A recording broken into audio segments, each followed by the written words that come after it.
so much for coming. I'm Joel Berg, the CEO of Hunger Free America. We're so honored that all of you have come this evening. And first, I'm going to need glasses for this. Hell, is this really 14-point type?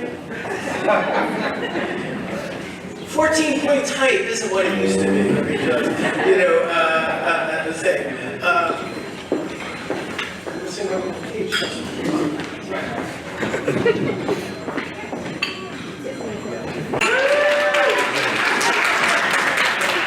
I know all this. First of all, I want to thank all our sponsors, the visionary sponsors, the Laurie and Tisch Illumination Fund, who I'll introduce in a little bit, Michelle Berger and Tom Kramer. Our sustainer sponsor, Aaron Bernville, is also a member of our board. Partner sponsors, Kirk and Kui LLP, and our builder sponsors, Ambassador Eric and Boss, who I'll also introduce in a minute, and my old friend Jim Coyle, who worked with me at USDA. Also want to introduce the members of our esteemed board of directors, my bosses, so you know who to thank or claim for what we do hopefully thank. Julia Duncan, the co-chair of our board.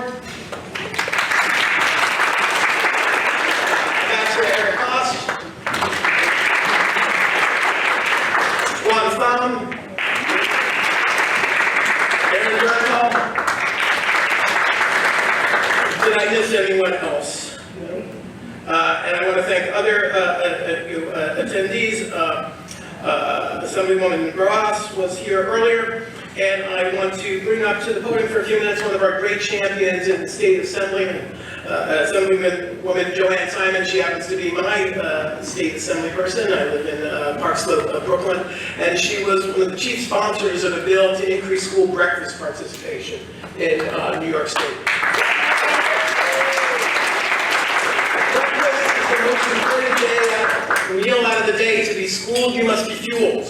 To be well-read, you must be well-fed. Those are my two Dr. Seuss moments here. And New York City still has one of the lowest rates of school breakfast participation out of any big city in the entire United States. We've certainly been talking to the mayor-elect about that and the new governor to really enforce that. But it's my honor to introduce one of the great champions in the New York State legislature, Assemblywoman Simon.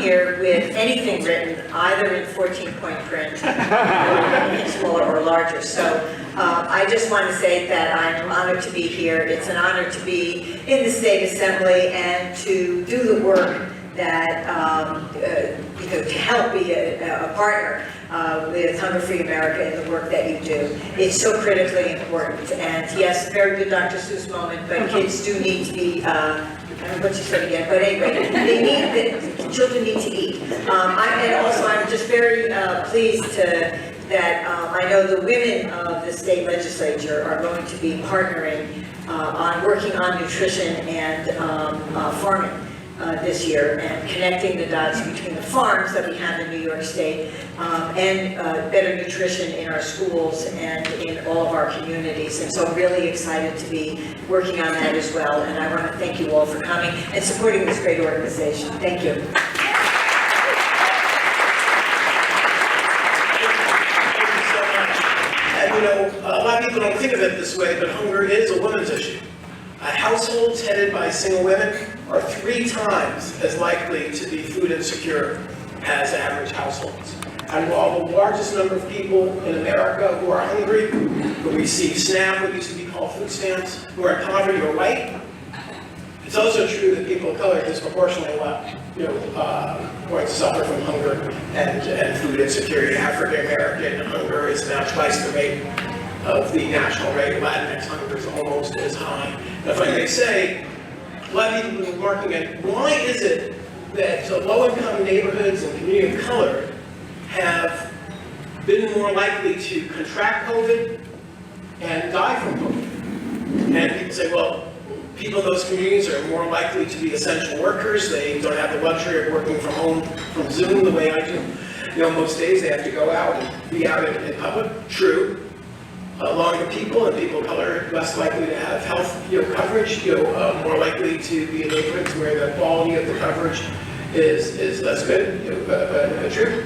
But also, truth of the matter is that hunger and COVID are horrible co-partners.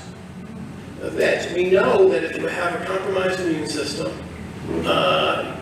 if you are malnourished, that is going to make it far easier for you to contract the disease. So the lack of healthy food that's affordable and convenient and physically available in low-income neighborhoods, and we'll talk a little bit, the Lori Tisch Illumination Fund has done a lot to try to address that in New York City. You're more likely to have a compromised immune system and get COVID-19 and other diseases. That's number one. And number two is some on the right say, well, we can't possibly have hunger because there's obesity in America. Not understanding the clear fact that hunger and obesity are flip sides of the same malnutrition coin.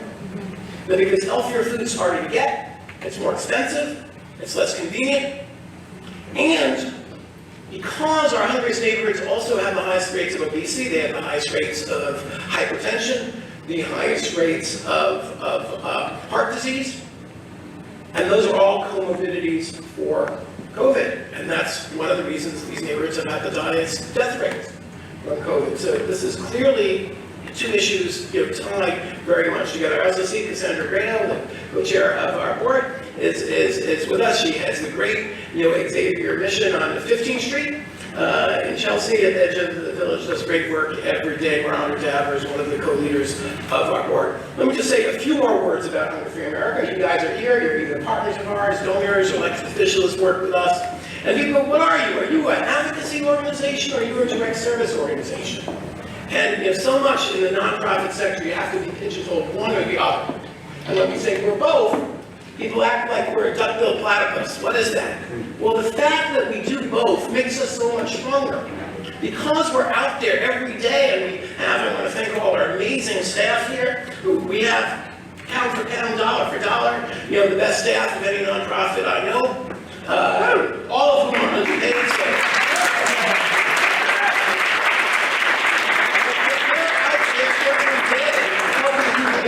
So when we talk to our friends in the city, I want to acknowledge Gary Jenkins, who's the commissioner of the Department of Human Resources. When we have collegial conversations with them, as we sometimes do, how you can further improve access, we're not just some schmucks with a letterhead. We're people are in the trenches doing the work on a daily basis. And likewise, when we say to low-income people, they say, why is our SNAP so low? Why is it $16 a month? We can say, well, in our advocacy work, we're working to change that. So we have a big team that's helping people access benefits. Some of you know last year we opened an office in the Bronx for the first time, doing community outreach. We're now combining food access with vaccine outreach because, again, many of these neighborhoods have the lowest vaccination rates. We have an AmeriCorps Vista program as part of the AmeriCorps program. People in the domestic Peace Corps building an infrastructure of nonprofit groups around the country, and they're doing great work, literally from Maine to this summer, Alaska. We had sites. We run the National Hunger Hotline on behalf of USDA, where people call from around the country, get operators who speak English and Spanish, connecting them with SNAP, WIC, and pantries and kitchens. And we have a strategic volunteerism program. Some of you have already volunteered with us. I see Jess here. I don't want to call you out, but a great example of someone who's a very esteemed attorney who's used his legal skills for us. And I'll tell you, if you're an accountant, if you're a lawyer, if you're a business consultant, if you are a coder, if you do anything professionally, it's fine and helpful if you pack pantry bags like an 8th grader would, but if you can use your professional skills, I guarantee in 5 hours of doing that, you'll do more help than 5 really years of serving soup. So that's what we do on the direct service side. We also have a series of guides in English, Spanish, Chinese, I think Korean, what other languages do we have?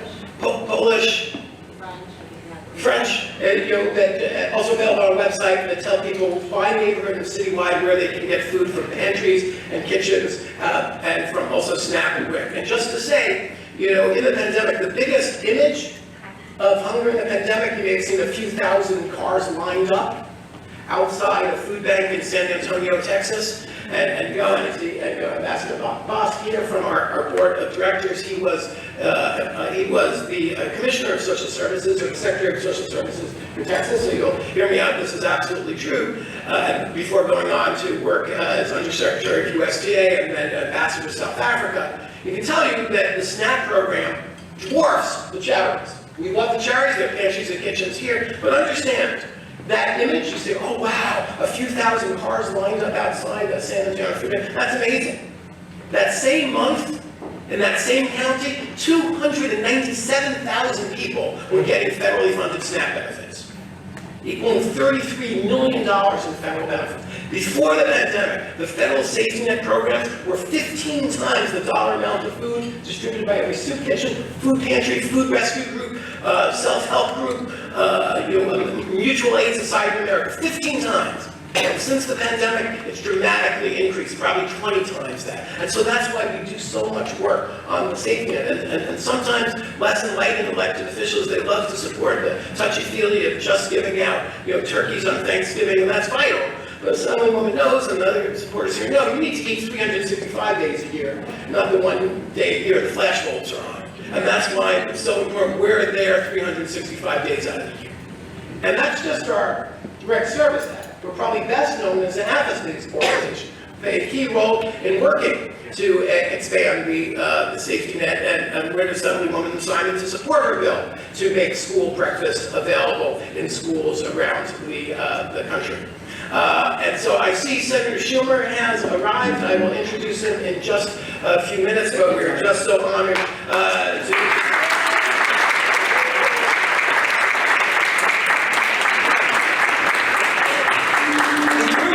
He arrived a few minutes early, and this is only probably like his 200th event of the day. He was probably like cutting a ribbon cutting at Little League fields in Oneonta, and then 20 other events today. I want to just say we do advocacy. We have a thing called the Food Action Board, which is so critical. Raise your hand if you're active in the Food Action Board here, please. Our members here, please raise your hand.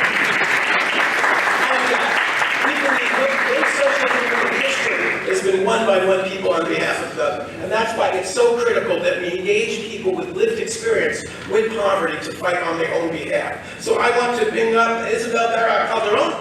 Please come up. She's a member of the Action Board.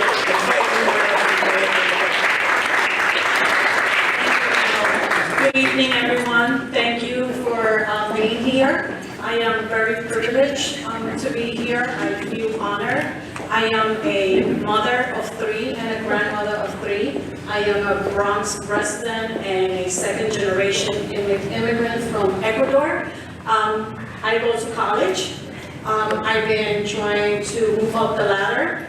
My community is in High Bridge in the Bronx. Most of you know it by the Yankee Stadium. There is a big need, and I work in a school, elementary school, so I get to see our kids going every day to school, where the breakfast sometimes is not to what they like to eat. The food, the lunches is not where it needs to be. And we all know, most of us here are parents, we're uncles, we're fathers, we're siblings, so we know what it is to have kids to go hungry. To be in a school where right now with the pandemic, with the mask over, and being hungry the whole day because the first meal was probably when they left home, or probably not. Their first meal probably be when they get back home, 3:30 in the afternoon. So these are kids that really need, and we know that food is nutrition, and in order for them to proceed and to be able to produce what we want them, what the state is mandating them to do, we need to make sure that there's enough food. And if there's not enough food in the household, then how are we expecting for our children, our future? This is our future, right?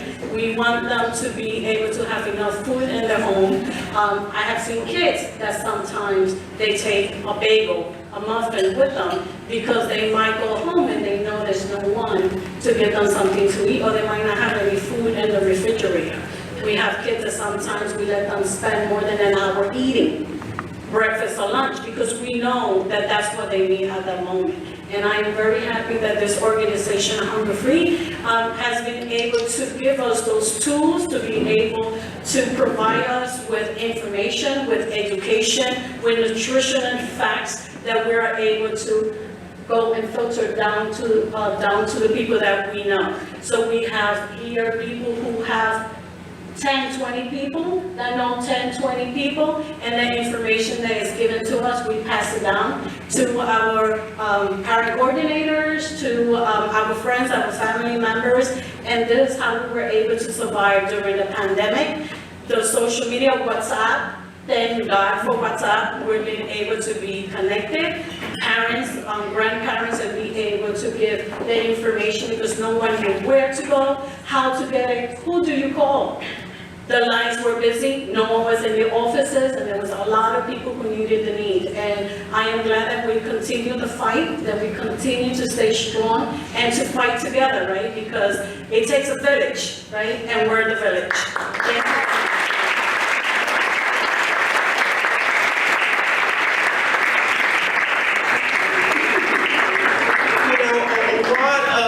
Debate in Washington seems removed from people's lives, but that's only because people don't understand the direct connections.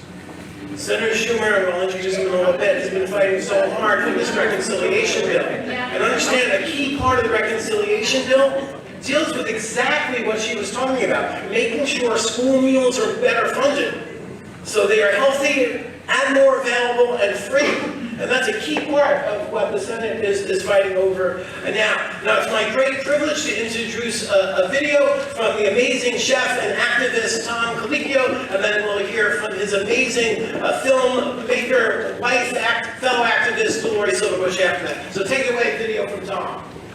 Hey, I'm Tom Colicchio. Unfortunately, I can't be there in person this evening to receive this honoree. I'm especially excited that it's coming from Joel Berg and his team at Hunger Free America. They really do so much work to end hunger in this country, which is something we can do. I'm also really thrilled to receive this award alongside of Senator Schumer and Laurie Tisch Illumination Fund. Senator Schumer, along with Congress and the Biden administration, has cut childhood poverty in half.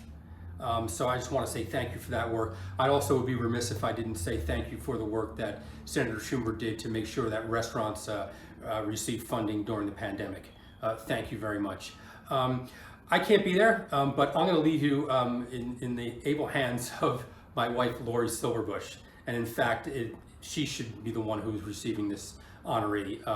The work that she did on A Place at the Table has really played such an important role in my thinking around hunger and the solutions and how we can end hunger. Also, she is much more eloquent than I can ever be. So with that, I'll turn this over to my wife, Laurie. Thank you. Thank you, Joel. That was very sweet.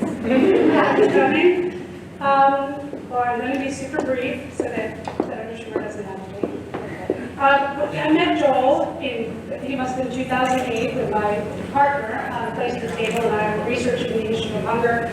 And every single time we had a question, it couldn't be answered by anyone else. We just go, let's just call Joel. Let's call Joel. In fact, we called Joel so much and we leaned on him so heavily that by the time our film came out in 2013 or 2014, we joked that A Place at the Table was the movie of Joel's book. All you can eat. And it really was. And I say that jokingly, but not so much, because there were today there's a certain accepted understanding, not as much as we'd like, but certainly people have come to understand that at the core, at the root of fixing this, our nation's problem of hunger is good policy. But thinking back to that moment in time, that was a form of almost heresy, at least in certain circles. In the anti-hunger community, there were people who felt very threatened by a public disclosure of that, because they felt that it was going to take people away from the very good, the very important work of donating food to countries or giving out food in communities that needed it, as if these were two opposing goals. And I think what was super useful to us as filmmakers, and has been useful in we formed an organization around the film and took the story of it all over the country and showed the film all over the country, was, we were so influenced by what Joel, what Hunger Free America was teaching, which was that they go hand in glove, that you can't help people if at the very bottom of it is bad policy. You know, I recall that, you know, I am the wife of a chef, and part of the reason I got interested in this issue was that Tom and all of his fellow chefs were being asked to do these big benefits, show up and cook and very glitzy affairs. And I recall soon after we started working on this, we went to one, it was a gala, there were rock stars, there were movie stars, there was this and that, and everybody was so proud, you know, and they trotted out some people to speak about their experiences in this world, and never once did a single soul ask why. Why do we have this problem? What are we going to do to solve it?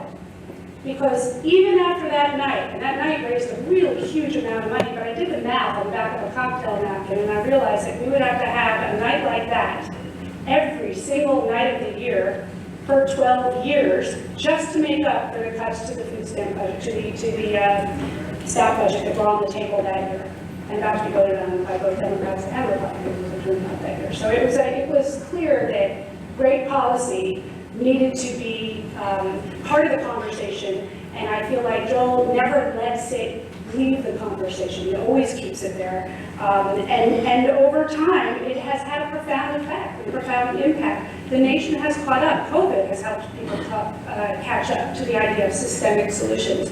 But way back when, almost a lone voice in the dark, Joel was saying that and saying it loudly and proudly. I also want to say one other thing. In almost 4 years of screening A Place at the Table, we took it all over the country. We showed it everywhere from Congress to universities to conferences, even internationally, and small little houses of worship. In all that time, only one group, one organization demanded, expected, requested that people with lived experience, direct lived experience of hunger, be at the screening and contribute to the dialogue after, and that was the one group is this group right here, and Joel Berg. That alone solidified him, for me, as a very different type of leader. And before the words lived experience were something you heard a lot of, he was at the forefront of understanding why that was important as part of the national dialogue around this important issue. So I'm going to cede the floor to who's next, but on behalf of Tom, I'm very happy to collect that plate. It's beautiful. Because you don't have enough plates. No. But I do have 2 wacky kids under 12, so plates get broken. Thank you so much, Laura.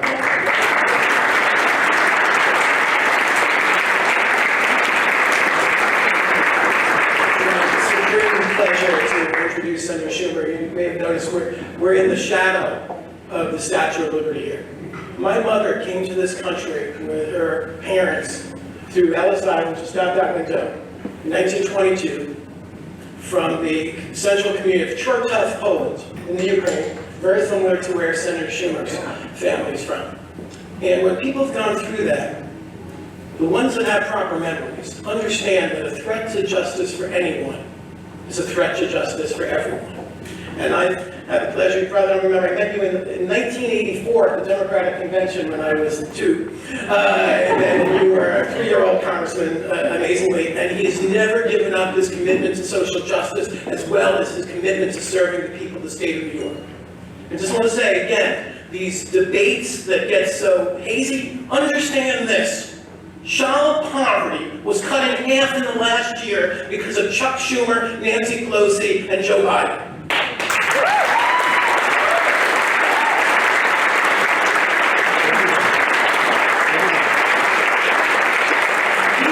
We are, by tax status, by law, by practice, a nonpartisan group. That being said, we can say the facts, and the fact is, every Democrat in the United States Senate voted to dramatically expand the child tax credit. Every Democrat in the United States Senate voted to dramatically increase the SNAP program. For those of you here getting SNAP, the reason you have more money in your shopping cart is because of Chuck Schumer.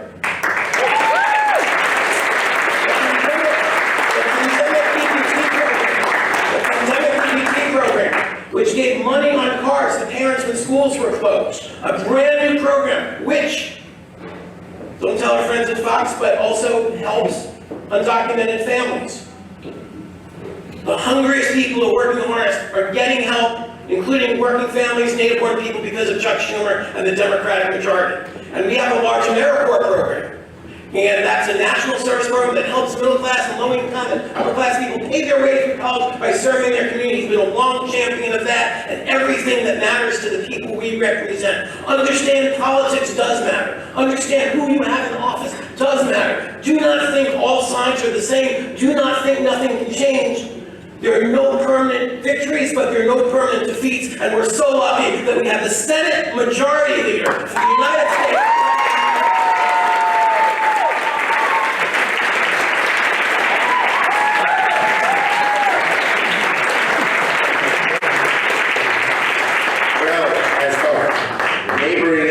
To say, but what could I say? Anyway, thank you, Joel.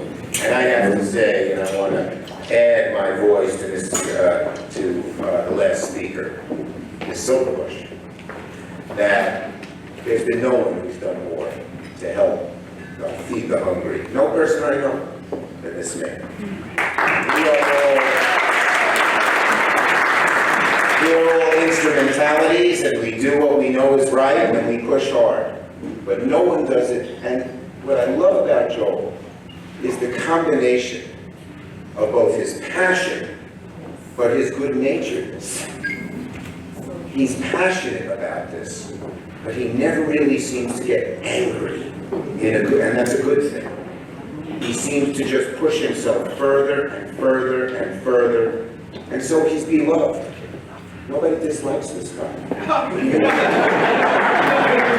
No one I like dislikes this guy. I'm sure there are some nasty Scrooges out there. We have some of the same enemies. Yes, we do. We do. Anyway, so thank you, Joel. You're an amazing guy, and I admire you as a leader, as a humanitarian, and as a human being. Colicchio, who I've worked with in many, many ways, particularly helping our restaurants, and particularly our small restaurants, stay in business. I want to thank Lori Tisch, who I've known for a long time as well. It's an honor to be honored with them.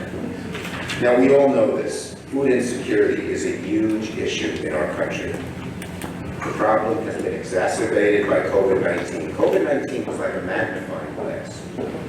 You know, I give a speech on Martin Luther King Day where I say Dr. King hoisted a giant mirror on his shoulders, and with his brilliance,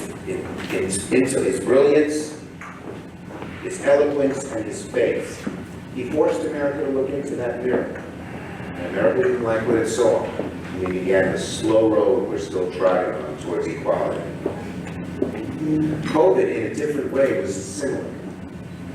It forced us to look at all the weaknesses and infirmities in American society.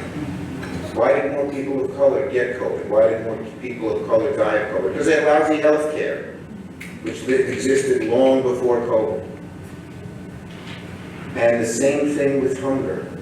Hunger showed how COVID showed how close so many people are to not being properly fed and not being able to feed their families. It showed it, it magnified it. And what is our mission? Our mission is to take the lessons of COVID and not say, let's just go back to the way we were, but let's do a lot better in the future.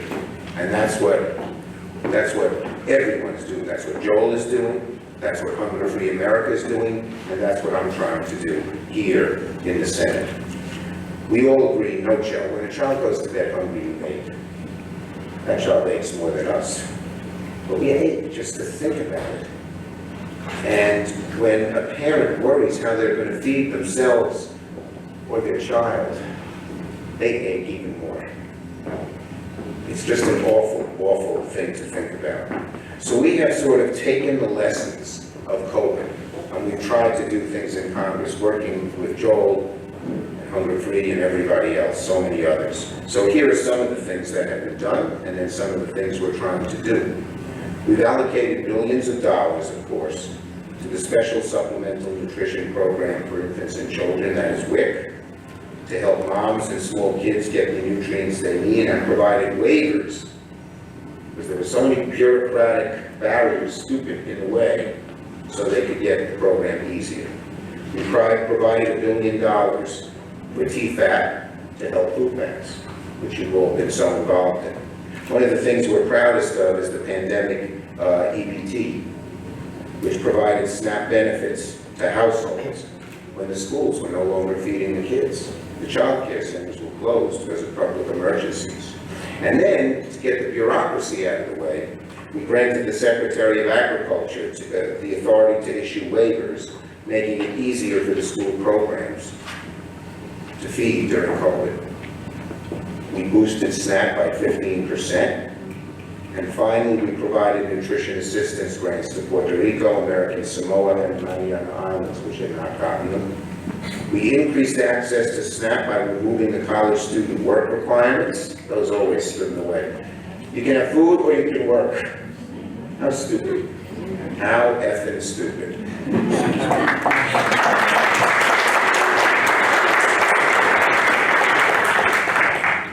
But with these successes, we know it's not enough. Not enough. We're trying to make those successes permanent. But we got to do more.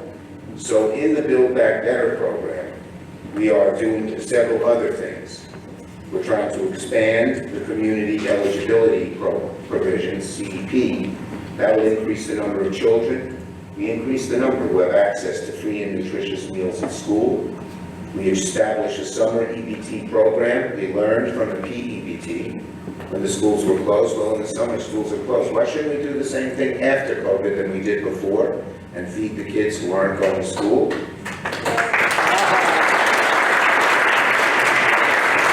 we're trying to keep the improvements that were made in the COVID year.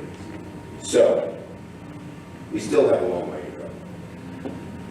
If we're happy when we say half the children are hungry who used to be hungry, but we're sad because still half the children are hungry.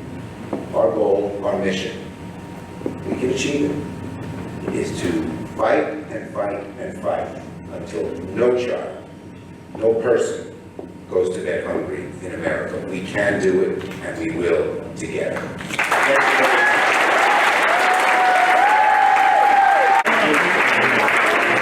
And to close out the evening, certainly last but not least, is the Lori Tisch Illumination Fund. They have supported Hunger Free America, they've supported other anti-hunger groups, they've made a real focus on bringing healthier food into low-income neighborhoods through the Green Card program. They support the Tisch Center at Columbia. I don't know if we've discussed, we're working with them on a possible joint application to study the impact of the SNAP increases on food insecurity and healthy food choices. Again, you know, if hunger fighting is my second love, my first love is the AmeriCorps National Service Program, and they're big champions over that. And the leader of the day-to-day work of the fund is Rick Luftglass, a good friend of ours. And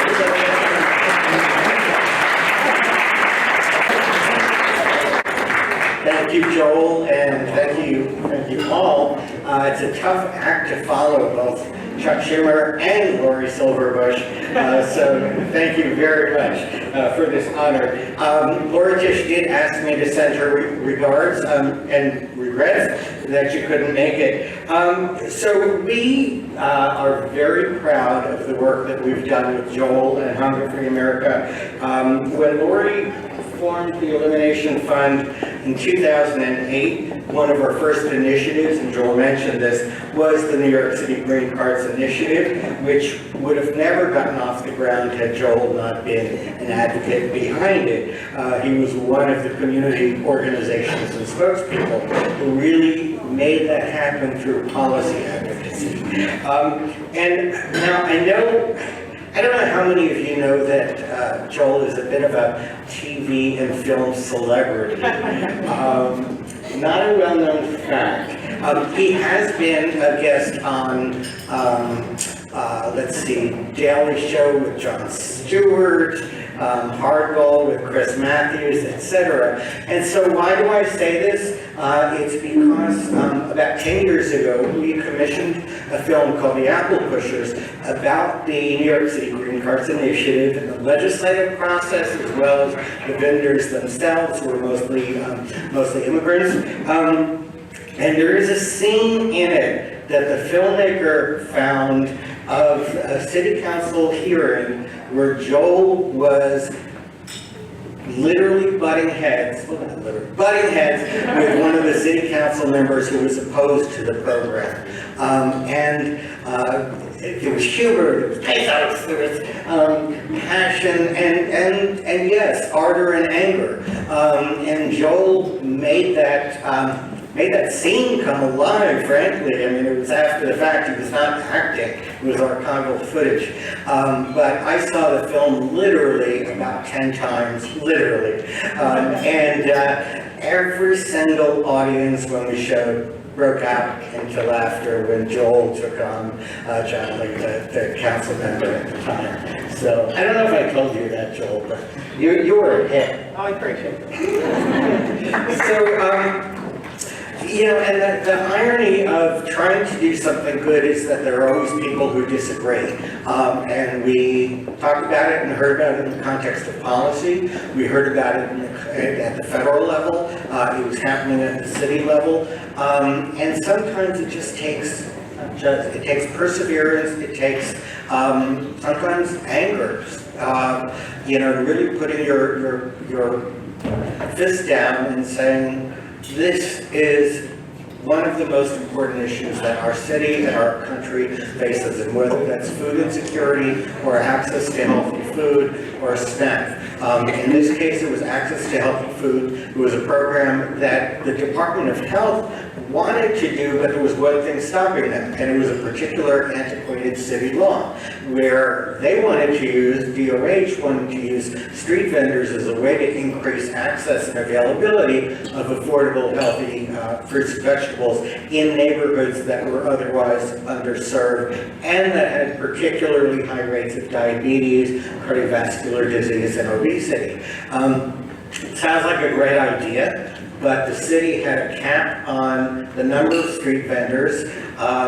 There was a black market for street vending permits, and those that were on the street were in Manhattan because that's where they could make the money, and they were not selling healthy food. So this was sort of a policy change to increase the cap on street vendors for those who are willing to sell fresh fruits and vegetables in the specific targeted neighborhoods where the data says there is a gap, there is a need, and there is a profound problem.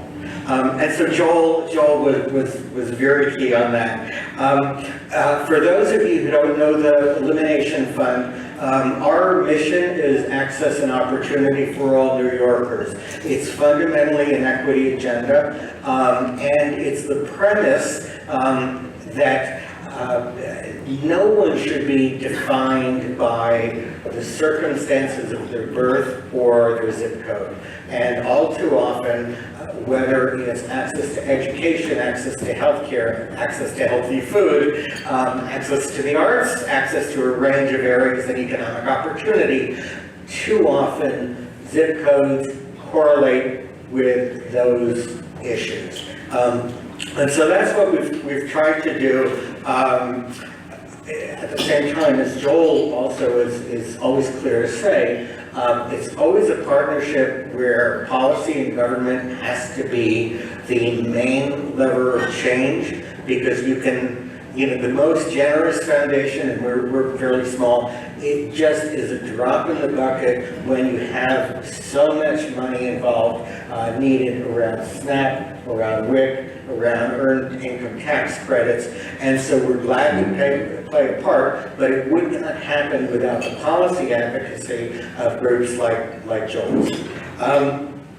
So we, at the Illumination Fund, after about 14 years of work, we are still in the healthcare arena, but we've developed a series of programs around the intersection between arts and health, and using the arts to address issues like mental health stigma, trauma, and aging-related diseases, and to address the staff, the burnout that a lot of frontline staff in hospitals face. Now this, we started 2 years before COVID with no idea that public hospitals were going to be at the front line, that mental health was going to be, you know, one of the profound issues, and disparities were going to raise their ugly head in the ways that they did.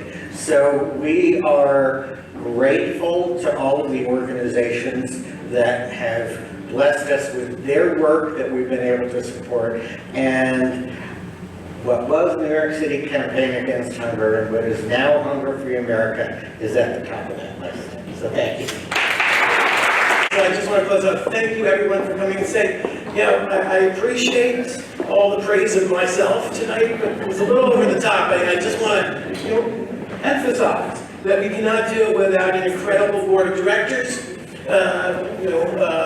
guiding me and the organization, just an incredible staff. I get all the credit, but they do, you know, 99.999% of the work. I want to particularly thank Allison for putting together such